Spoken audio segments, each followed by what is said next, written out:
I'm Duncan Hunter. And I'm Duncan Hunter. And this is the Duncan Hunter Show. And we've got a very special couple of guests here.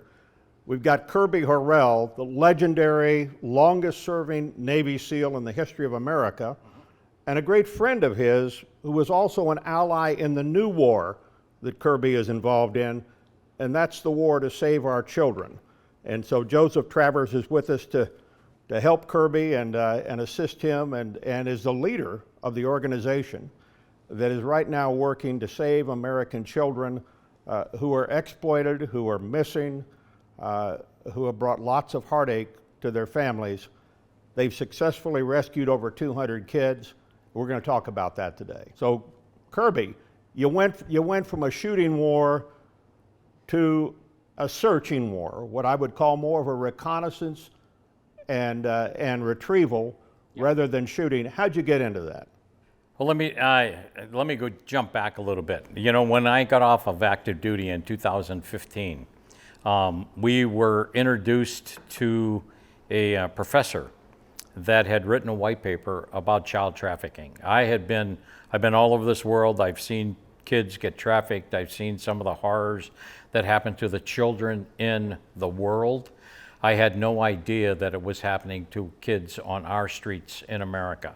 Not until we saw this white paper that the professor had done, and did we even attempt to go and look at what was really going on our streets. Then Joseph and I and the team of guys, we made a visit to one of the raves off of Pacific Coast Highway, and this was in 2014. Well, what we saw at that rave was mind-blowing and shocking. We sent one of our investigators in there with a set of recording glasses to record what was happening in there. The rave was run by Russians, and they were exploiting 14-year-old girls, coming in with older guys, and really asking them to do a lot of strange things on stage, everything else. So we went out and we got that message to the San Diego police. The San Diego police had never seen or heard of anything like that before, so it kind of opened their eyes to what was happening on our streets here in San Diego. So we pushed on that, and that's kind of what started Saved in America, where we started with looking at kids that have been taken, kids that have run away. And Saved in America works directly for the parents. Because they're minors, we require the parents to go to the website, let us know. There's an application form there. I was looking at it. It's incredibly detailed. You can give your power of attorney on the website, so you guys can go immediately to work and contact the police and get answers and stuff. That's exactly right. That's a remarkable website. And that's why, and we have to do that, because you're working with minors. If we don't have the authorities from the parents to go rescue their kids, the unfortunate thing about it is that we could become the bad guys instantaneously, because that child, the person that has taken that child and are using that child for trafficking or whatever, you know, that's their savior. That's their knight in shining armor. And for us, how is that possible? How is a person that kidnaps somebody at a rave that person's knight in shining armor? Well, you know, when you get a 14-year-old girl that is out, she's partying and everything else like that, and you have the Stockholm Syndrome. The Stockholm Syndrome, as you well know, we've seen it happen many, many years ago, where the captor or the captor becomes the guy that gives her everything, that gives that person everything. And so the young girl goes, this is my knight in shining armor. And who are these guys coming and trying to take my knight in shining armor away from me, right? So a 14-year-old girl looks at things like that. And that's why we have to work for the parents. We don't charge the parents a penny to go do this. So we've recovered, like Duncan had said earlier, over 250 children so far. And we are working every day to assist parents that have the same issue. And just in the United States, there was a movie out recently called The Sound of Freedom, which really raised awareness about the whole human trafficking industry. Yes. Right. But you work, I mean, we're in San Diego, and I would guess San Diego is one of the hubs in the entire country Yes. for human trafficking just because of our proximity to Mexico. You can disappear to LA. I'll let Joseph pick this up from here as far as trafficking corridors and things like that. And with what we have with gangs, you know, and who are the main proliferators, I should say, of this type of crime.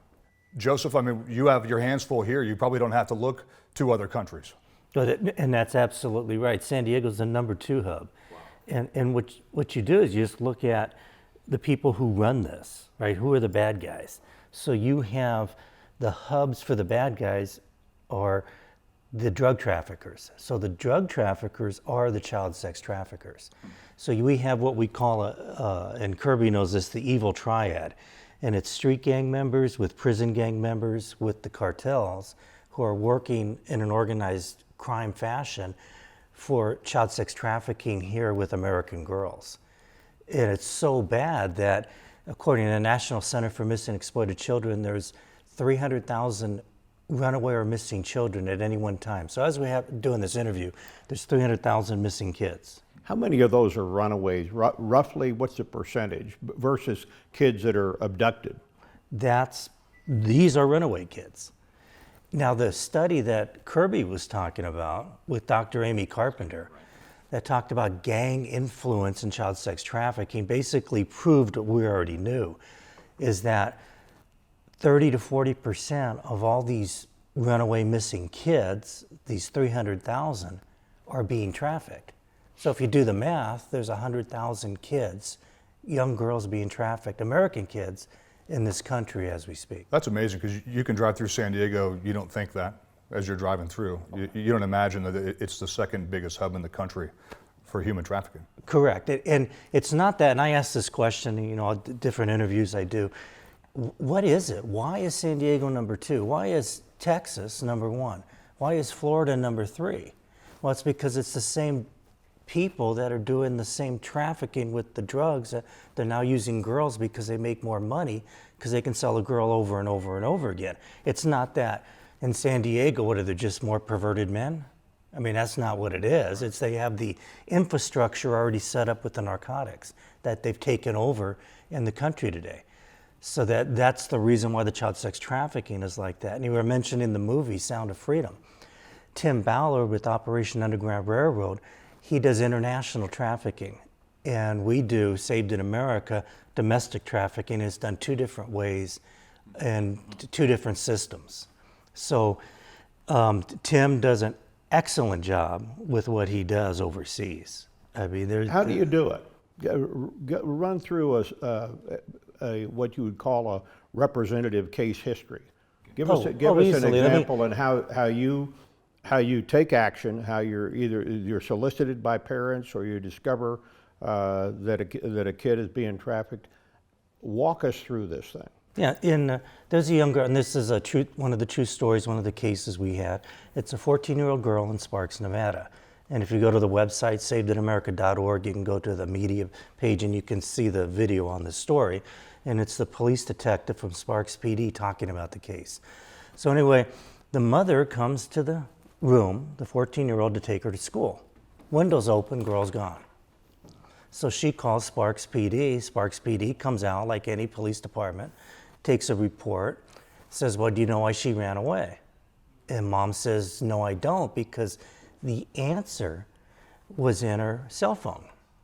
See, what happened in this case, an 18th Street gangster who's affiliated with the Mexican Mafia seduced this girl through the internet on her social media and talked her into running away. So he drove up to Sparks, Nevada, got her to leave, and then drove her down to Rosarito Beach in Mexico. And eventually had her under the influence of heroin, and that's how he controlled her and was trafficking her in Baja California. And then the mother was impatient with the police because the police really don't have the resources, especially after what we just went through, to fund the police and all these other things. The police don't have the resources to look for runaway and missing girls.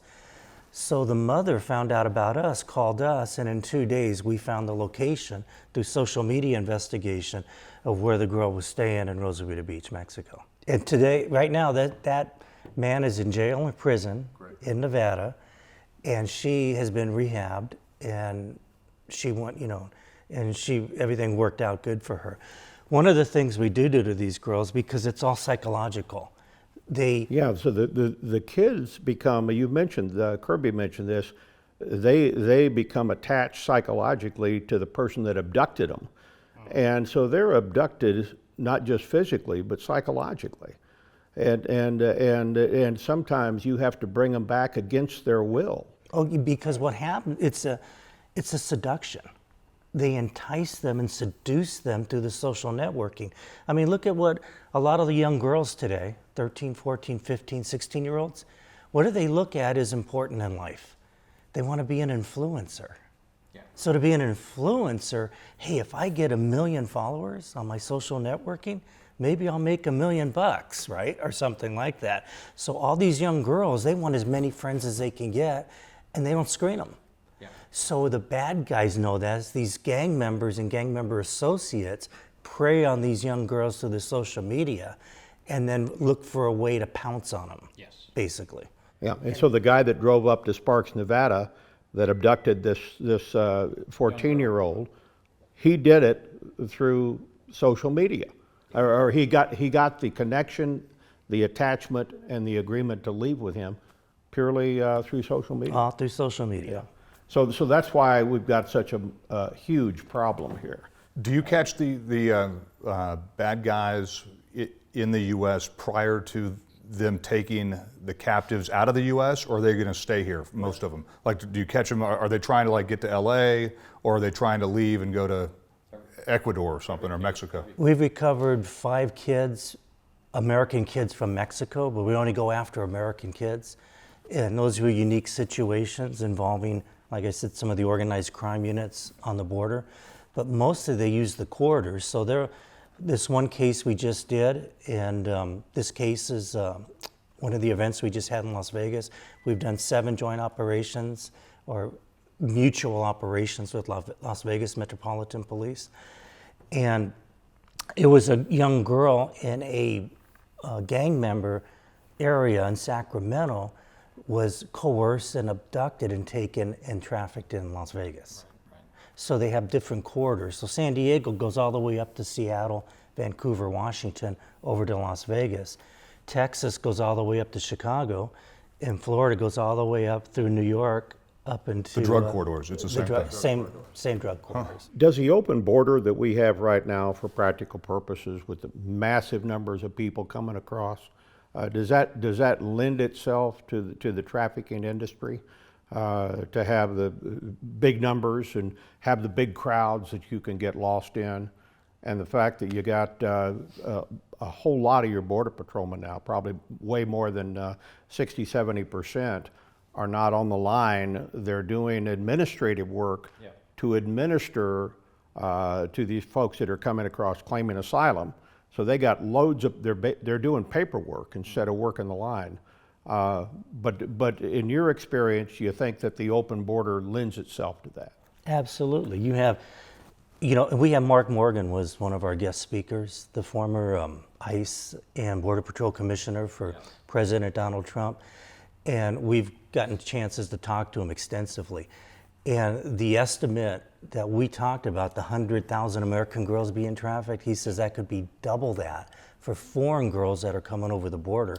Because who controls the border now? If we don't control the border, who controls it? The cartels do. The cartels do. Yeah. And you cannot, we know what a coyote is. Coyote is somebody who brings... He's a smuggler. The smuggler, right. They all are run by the cartels. So if you have a family, say in Central America somewhere, that wants to take their family over the border, they have to pay the coyote. Now the coyote then looks at the young 12, 13, 14-year-old girl that's coming over, so they take her. Well, who are the parents? What are they going to do? Right. Who are they going to go to? They can't go to the police. They pay, they paid smugglers and they paid the cartels, but not only that, they make it clear to these families that if you go to the police, all your relatives back home where you came from, that's right. Guess who's going to take care of them? And I don't mean in a good way. Yeah. So that's that dilemma. So if you want to solve child sex trafficking from American girls, control the border. Yeah. It's really not that difficult.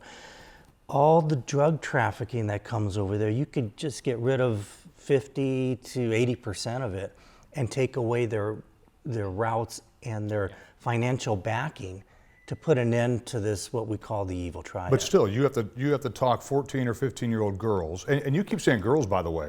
Are there? Is it mostly girls, like 99%, 95% girls? Yeah, Kirby's right. We've helped recover 5 boys, but none were trafficked. There were other situations. Well, you have to stop these girls then from wanting attention and not want to be on, get guys on Instagram and stuff like that. I don't know how you do that. Yeah, and that's very tough.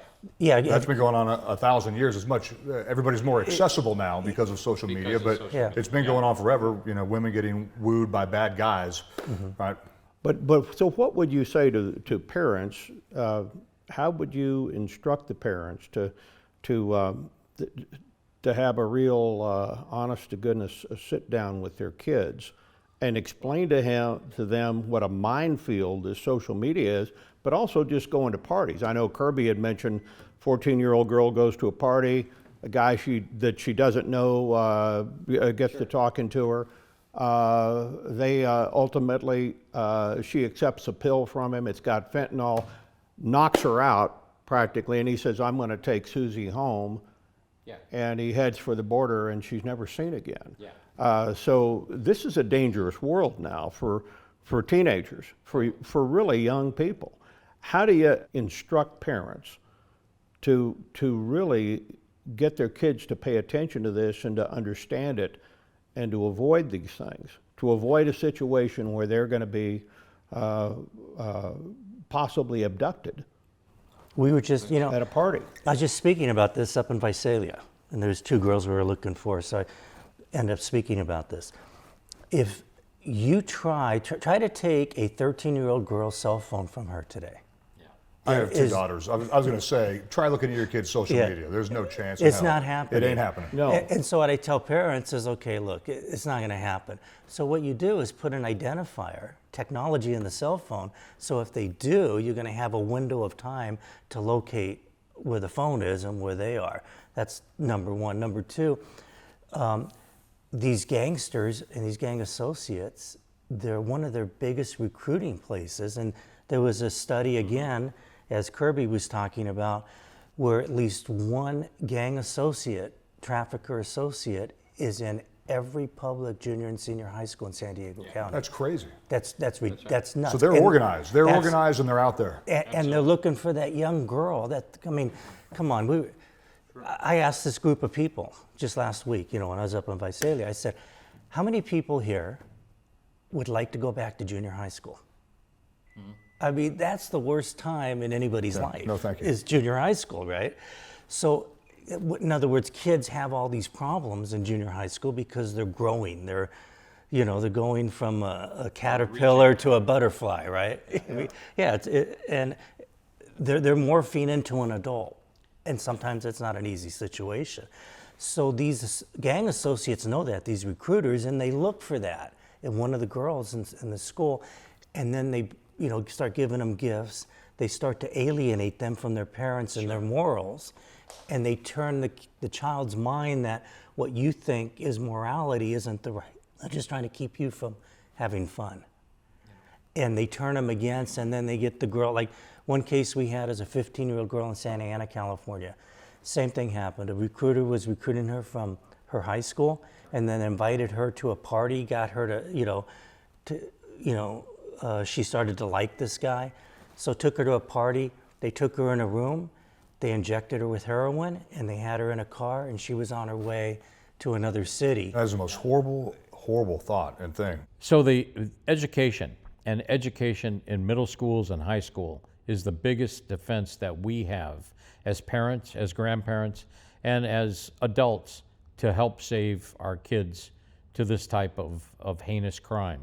Because the recruiters are in the schools, they're looking for that girl or the guy that they can manipulate, and they can move into their world by, like Joseph was saying, give them gifts, identifying that they are that type of person that's an introvert, that they can Lower self-esteem, lower kind of thing. self-esteem, and do all that kind of stuff. That's where the education piece come in, and that's where we've been focusing since 2014, is educating school people, educating parents, educating people that this is a real live threat to our society. And we've been doing a good job. I mean, I think our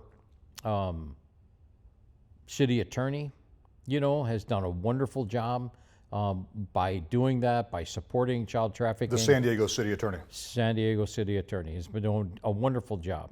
And so we have support by the local police. We have support from different detectives, in San Diego that will call us. We have support from the parents coming to the website. And we also have people that are detractors, that think we're not doing the job that they could do.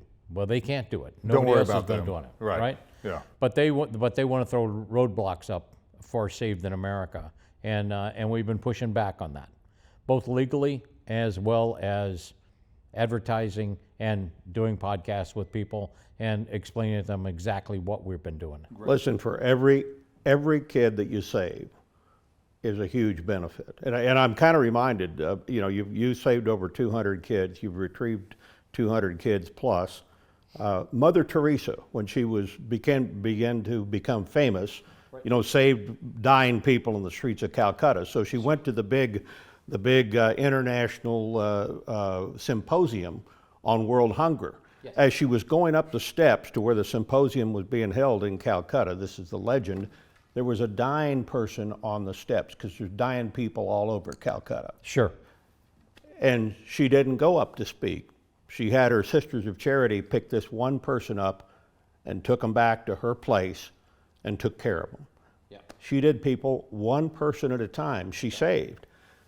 You guys, for every one of those kids that you saved, you haven't saved tens of thousands, but you've done something, and you've done a magnificent job at what you've done, and every one of them is worth so much. That's right. Joseph, tell me, you mentioned something earlier called the Triad. It sounds like something from Lethal Weapon 3, I think, when they had to fight the guy with the fastest hands. Anyway, talk about the Triad.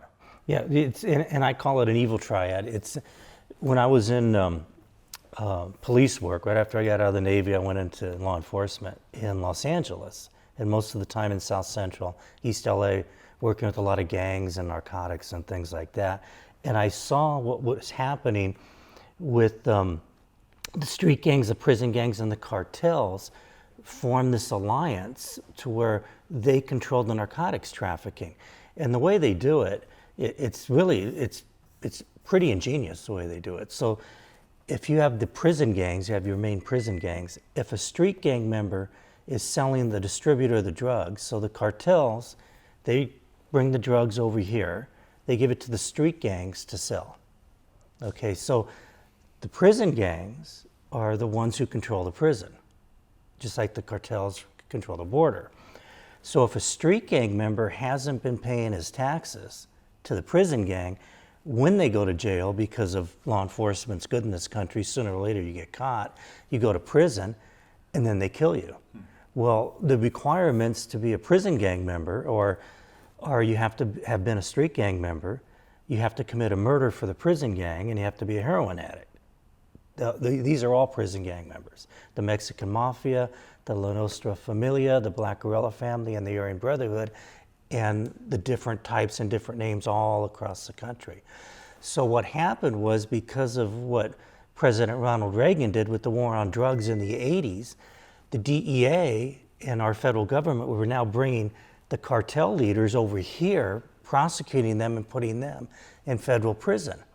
So they knew they were going to go to prison, so they made an alliance with the prison gang members and said, okay, when we come here to prison, you guys take care of us, and we'll give you the balance sheets of the narcotics we give to the street gang members, so you know how much taxes you're supposed to get. That's crazy. So it is. That's very well organized. Wow. Extremely well. Hey, so where do you interrupt this Triad?